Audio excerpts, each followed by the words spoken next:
Typically we're in the east gym for this, but they're redoing the gym floor. So we really have to be flexible with camp, with our locker room situation. They're renovating that. And typically we're not here, but this will be great. It's not the place, it's the message anyway. So thanks for coming. I'm going to turn it over to Ron Camps right now to introduce our special guest. And Pastor Paul's tradition, we give a football hat. And this, hopefully, they'll bring you good luck on Thursday, all right? Ron Camps. Thank you. My name is Ron Camps. I'm on the Touchdown Club board, and one of the venues that I am privileged to be partaking in is Minnetonka, which Coach Nelson and his whole staff and the parents and the board have promoted. So we have a person that we pick, and the board approves it to talk about something maybe just besides football and what you're doing, because I'm probably looking at the 2013 state champs this year, so you guys are working hard to get there. So Paul is, I've known him for 25 years. That ages me because that leaves me at about 93 years old. But he's active in the district and that he lives in the district. He has 4 children, his wife Lisa. I met him first at Mount Calvary. He's married. My daughter's baptized some of my children.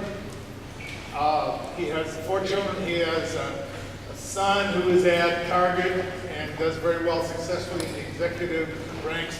He has a son who is playing for the Twins in the minor league. He also has a son who's on the team that's playing second base for the Skippers this year. And he's a junior, and he also has a daughter. So he is a true man of character, and he'll tell you what it means to him. But he has given us a talk at the Diamond Club. If you've heard him at the breakfast, it's an outstanding talk. He's a graduate of Gus Davis. He hurt his finger dunking the other day, so that's why you see his right finger. He's the only 5'9" guy that can dunk it from Gus Davis. So please welcome Pastor Paul Pettersen.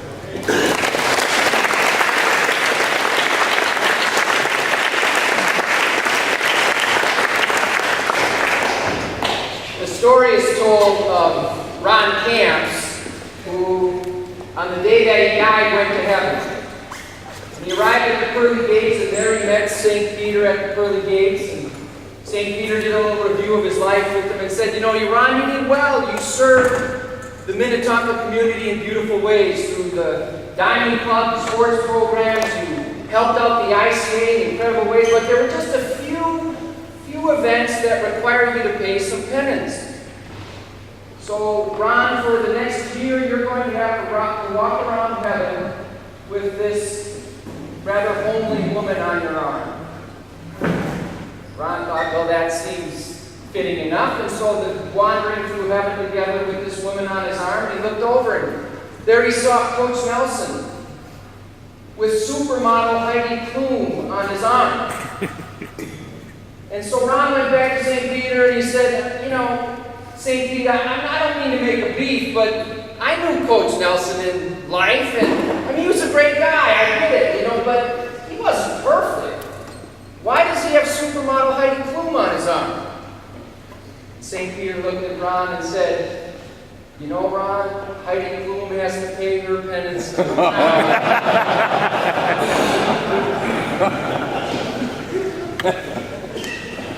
The truth of the matter is, when Coach Nelson and Ron Camps invite me to come and talk, I'm here.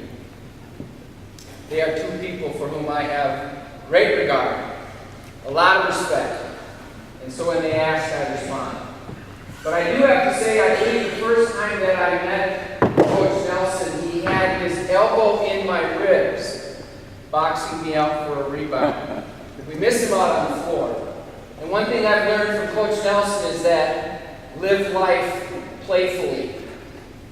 Enjoy what you do. Give your heart to it. And do it well.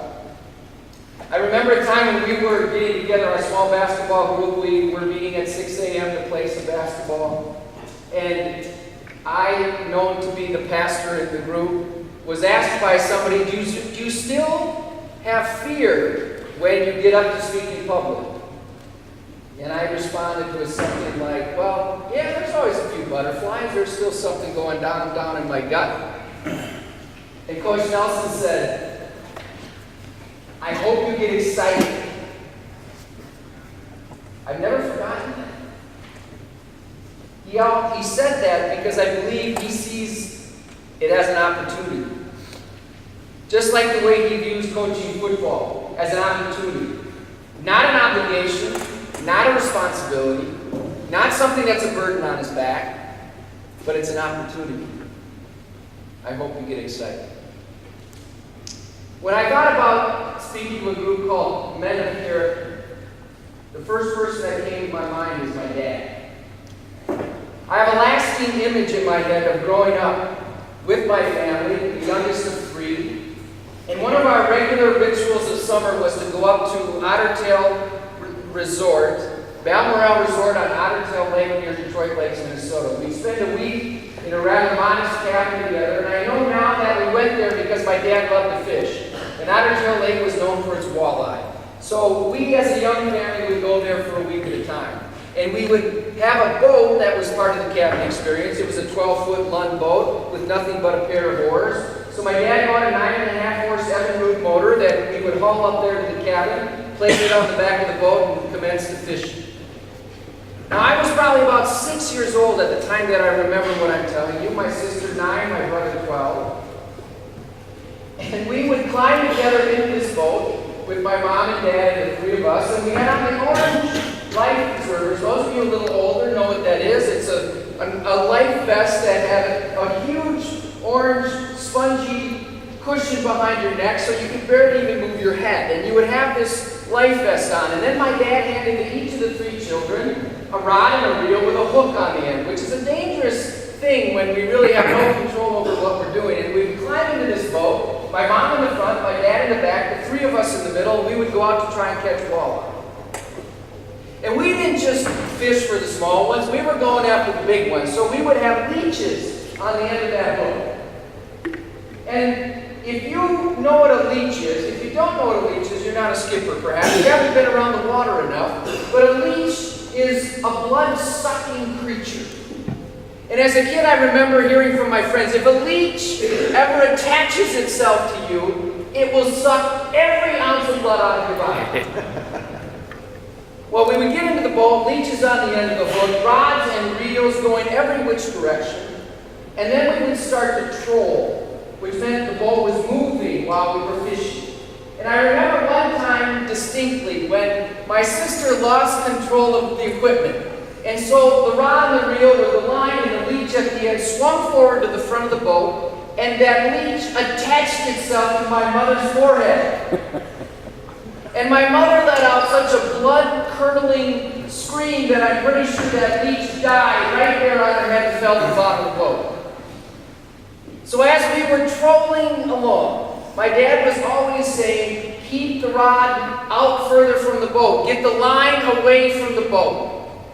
And as we were trolling in the forward position, our lines were moving to the back of the boat. Inevitably, all 5 lines would end up wrapped around the propeller of the 9.5 horse Evinrude motor. This is where my dad became a man of character. Unflappable.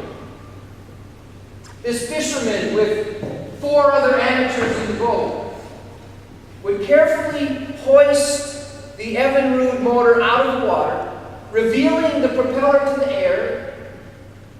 And if you've ever tried to untangle even 2 fishing lines that have become entwined in each other, you know how difficult it is. Imagine 5 lines wrapped around the propeller. I don't know how long it took.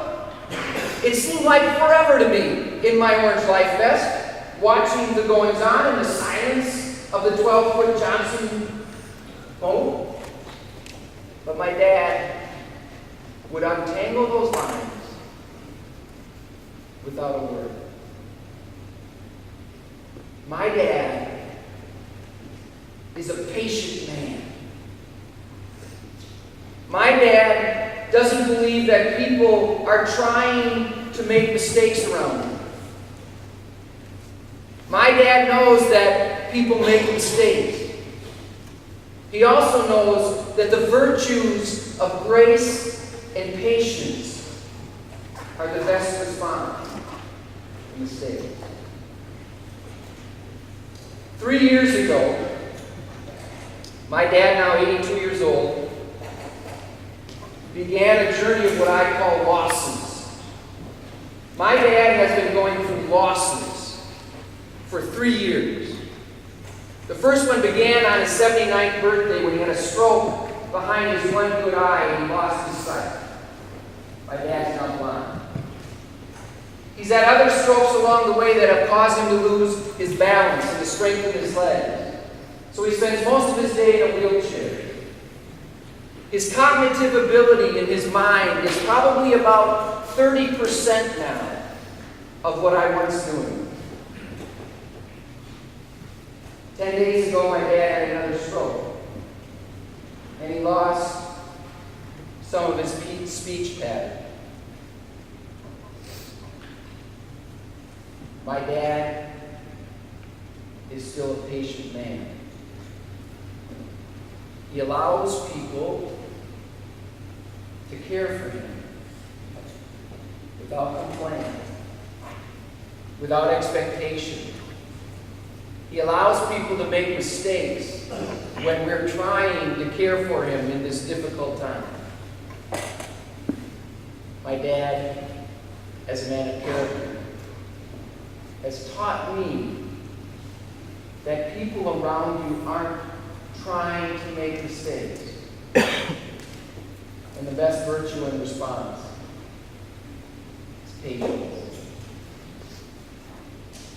St. Paul said to the Galatians, a community of people joining together for a common purpose.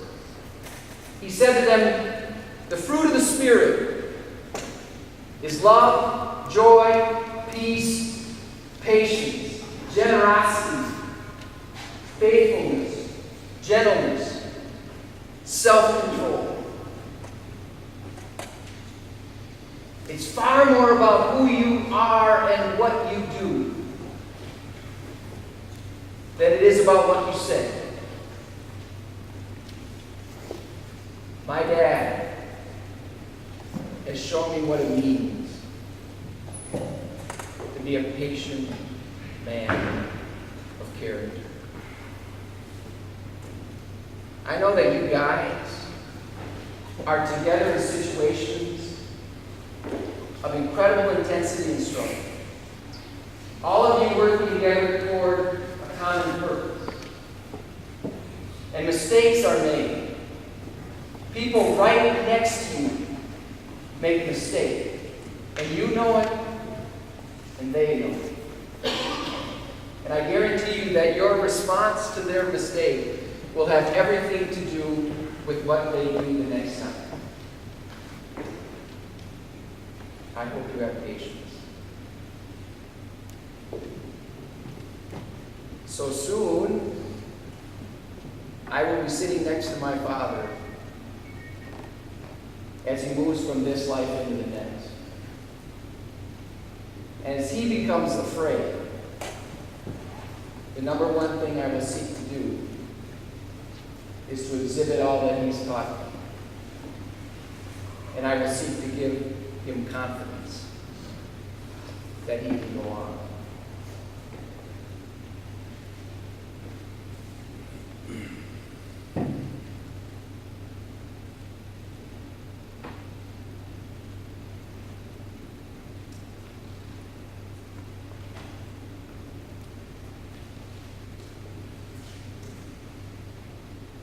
You are here because others have come before you. You are here because others have shown you the way.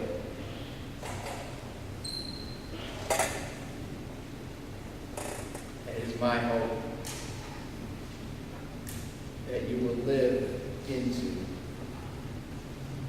what you have seen. Thank you for the time.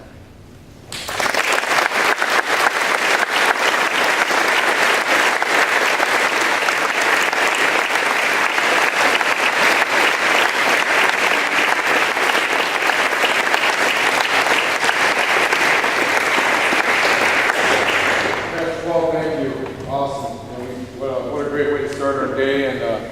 And dads, we're so happy that you're with us today to share this with your son. And just appreciate all your time and support. Great message, great message. With that, today's day is a little different because we're all lifting at different times of the morning. Freshmen,